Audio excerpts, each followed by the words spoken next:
Hello বন্ধুরা, good morning. তোমরা সবাই কেমন আছো? আশা করি তোমরা ভালো আছো, আর আমরাও সবাই ভালো আছি। গুরুজনদেরকে প্রণাম জানিয়ে, ছোট ছোট ভাই বোনদেরকে ভালোবাসা জানিয়ে আজকে ব্লগটাকে স্টার্ট করলাম। আজকের দিনটা কী বলো তো? আজকে শ্রাবণ মাসের লাস্ট সোমবার। তো আমি এর আগে সোমবারগুলো করতে পারিনি, তো সেই জন্য আমি লাস্ট সোমবারটা করে নিচ্ছি। আর এখানে দেখো, আমাদের একটা কাঁঠাল ছিল, সেই কাঁঠালটা পুরো পেকে গেছিলো। তো ভাবলাম যে ঠাকুরকে একটু দিয়ে নিই, তো সেই জন্য ঠাকুরের জন্য বের করা হচ্ছে আগে। ঠাকুরকে দেওয়ার পরে তারপরে এটা বাকিটা তুলে রাখা হবে।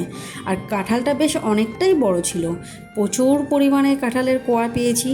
তো এতটা কোয়া পেয়ে গেছি যে পুরো আমার বাটি ভর্তি হয়ে গেছে। তো যাই হোক, আমি আজকের ব্লগটা কিন্তু বাংলাতে শুরু করছি, আজকের হিন্দিতে দিচ্ছি না। আর এখানে দেখতেই পাচ্ছ যে আমি স্নান করে পুরো রেডি হয়ে গেছি, ঠাকুরদেরকে স্নান করিয়ে নিচ্ছি। তো ঠাকুরদেরকে স্নান করানোর পরে কিন্তু পুজোর আয়োজন করব। আয়োজন করার পরেই কিন্তু আমি রেডি হব। বললাম না তখন যে আমার পুরো গামলা ভর্তি হয়ে গেছিলো। আর এখানে শিরোকে দেখো টুক করে একটা নিয়ে খেয়ে নিল। এই বছরের কিন্তু প্রথম আমি কাঁঠাল খেলাম এবারে। আমি এতদিন কিন্তু কোনোদিন কাঁঠালটা খাইনি, আর আমি খুব প্যাতপ্যাতে টাইপের কাঁঠালও আমাদের বাড়িতে কেউ খায় না। তো সেই জন্য একটু কচকচ করে যে কাঁঠালগুলো, সেগুলো আমরা খেতে ভালোবাসি। আর এখানে দেখো ঠাকুরদেরকে সব ভালো করে দই দিয়ে, মধু দিয়ে, ঘি দিয়ে স্নান করে নেওয়া হচ্ছে। আর এখানে আমি আলপনা দিয়ে নিয়েছিলাম। আর এখানে চলে এসেছিলো রায়ন। তারপরে আমার পুজোর কিছুটা গোছানোর পরে আমি চলে এসেছিলাম এই ঘরে আলতাটা পরে নেওয়ার জন্য, কারণ আলতাটা তো পরা হয়নি। আর পুজোতে আলতা না পরলে কখনোই সেটা পুজো পুজো মনে হয় না। আর এখানে দুষ্ট পরে নিয়েছিল শাড়ি, ও একটা গ্রিন কালারের শাড়ি পরে নিয়েছিল, আমিও নিয়ে নিয়েছিলাম গ্রিন কালারের শাড়ি। আমাকে কেমন লাগছে, দুষ্টুকে কেমন লাগছে, সেটা অবশ্যই তোমরা কমেন্ট করে জানাবে। আর এখানে কেটে নিলাম বাদবাকি রাখা ফলগুলো, আর গুছিয়ে নিলাম ফুলগুলোকে। তারপরে দেখো কত সুন্দর করে আমি সাজিয়ে নিয়েছি। সাজিয়ে নেওয়ার পরে কিন্তু এবারে আমরা ভোলানাথের মাথায় জলটাকে ঢালবো। কিন্তু তার আগে ধূপ আর দীপটা না দিলে কি কখনো সম্পূর্ণ হয়? তো সেই জন্য দীপ আর ধূপটা আগে জ্বালিয়ে নিলাম। আর এখানে চুড়িগুলো দেখতে পাচ্ছ আমি কেমন সুন্দর সবুজ কালারের চুড়িগুলো পরে নিয়েছি। আমার কিন্তু ভীষণ ভালো লাগছিলো। আজকের দিনটা এত সুন্দর, আমি বলে বোঝাতে পারবো না।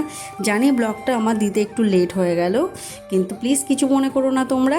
আচ্ছা, আমাকে একটু কমেন্ট করে তোমরা জানিয়ে তো যে কিভাবে জল ঢালে সবথেকে ভালো হয়। কিন্তু আমার মন থেকে যেভাবে চেয়েছে আমি সেইভাবেই জলটা ঢেলেছি। যদি কোনো ভুল হয়ে থাকে তাহলে অবশ্যই আমাকে কমেন্ট করে জানাবে। তো ভোলানাথের মাথায় জলটা দেওয়ার পরে আমি দিয়ে দিয়েছিলাম মালা, তারপরে দিয়ে দিলাম কলকে, দিয়ে দিলাম ধুতরা ফল। আর ফুলটা কিন্তু আমার খারাপ হয়ে গেছিলো, সেই জন্য ফুলটা আমি দিতে পারিনি। তার কারণ আগের দিন রাতে আমি সব বাজার করে রেখেছিলাম, সেই জন্য দিয়ে দিলাম পৈতেটা। দেওয়ার আগে কিন্তু এখানে যত ফুল ছিল সব ফুলগুলোকে আমি গুছিয়ে রেখেছিলাম ধুয়ে, যাতে আমার সুবিধা হয়। আর বেলপাতাতে আমি কিন্তু চন্দন বেটে আগে বেলপাতাতে সব লাগিয়ে নিয়েছিলাম, কিন্তু তারপরেও সব ঠাকুরকে আমি দিয়ে দেব। যেগুলো দেওয়ার থাকে সেই জিনিসগুলোই আমি দিচ্ছি ওখানে। আর এইটাও হচ্ছে ভোলেনাথের ছাই। ছাই না, এটাকে কী বলে সেটা এক্স্যাক্টলি আমি জানি না। যদি তোমরা কেউ জেনে থাকো আমাকে কমেন্টে জানিও। তো আমি ভোলানাথের মাথায় দিয়ে দিয়েছি। দেওয়ার পরে আমি সবার মাথায় একটু লাগিয়ে দিয়েছি, আমি নিজে একটু লাগিয়ে নিয়েছিলাম।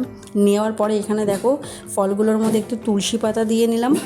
আর জানো তো, যে ফুলগুলো রাতেরবেলা নিয়ে এসেছিলাম সেগুলো কিন্তু ভালো করে ফোটেনি। তো আমি এই জন্য ফুলগুলোকে একটু ছড়িয়ে নিলাম। ছড়িয়ে নেওয়ার পরে একটু গঙ্গা জল দিয়ে নিলাম, দিয়ে মায়ের পায়ে দিয়ে দিলাম। দেওয়ার পরে আমার পুজো প্রায় কিন্তু শেষের দিকে হতে চলেছে। আর যত ঠাকুর আছে সব ঠাকুরকে প্রণাম করে নিলাম। প্রণাম করে নেওয়ার পরে সবার ফুল দিয়ে দিলাম। দেওয়ার পরে কিন্তু আজকের কিন্তু আমি সব রান্নাটা কিন্তু সেরে নিয়েছিলাম আগে থেকে, কারণ জানি যে আমাকে পুজো দিতে হবে, তো সেই জন্য আমার লেট হয়ে যাবে। তো সেই জন্য কিন্তু আমি বাকি মানুষদের জন্য আমি রান্না করে নিয়েছিলাম। আর এখানে দেখতেই পাচ্ছ আমার ঠাকুরঘরটা এত সুন্দর লাগছে দেখতে। সত্যি কথা, যদি সকালবেলা হোক বা দুপুরবেলা হোক, যদি মন থেকে তুমি সুন্দর করে পুজোটা দিতে পারো বা ঠাকুরঘরটা যদি সাজিয়ে গুছিয়ে সুন্দরভাবে রাখতে পারো না, তো মনের মধ্যে একটা আলাদা শান্তি আসে। আর এখানে দেখো আমার রাধাকৃষ্ণকে কত সুন্দর লাগছে দেখতে। ফুল দিয়ে সাজানোর পরে তো চোখ ফেরানো যাচ্ছিল না। আজকের ভিডিওটা কেমন লাগলো তোমরা কিন্তু অবশ্যই আমাকে লাইক কমেন্ট করে জানাবে। যদি ভালো লেগে থাকে তাহলে অবশ্যই শেয়ার করবে। আর যারা আমার পেজটাকে এখনও ফলো করোনি, প্লিজ আমার ফেসবুক পেজটাকে ফলো করে দাও, আর আমার ইউটিউব চ্যানেলটাকে সাবস্ক্রাইব করে দাও। পুজোর পরে কিন্তু আমি ঠাকুরদেরকে কিছুক্ষণের জন্য ছেড়ে রেখেছিলাম। এবার আমি দিয়ে নেবো প্রসাদগুলো। জন্য সাজিয়ে নেবো। আর এখানে দুষ্টুকে দেখো কেমন দুষ্টুমি করছে, ও কিন্তু আর খিদের জন্য থাকতে পারছিল না।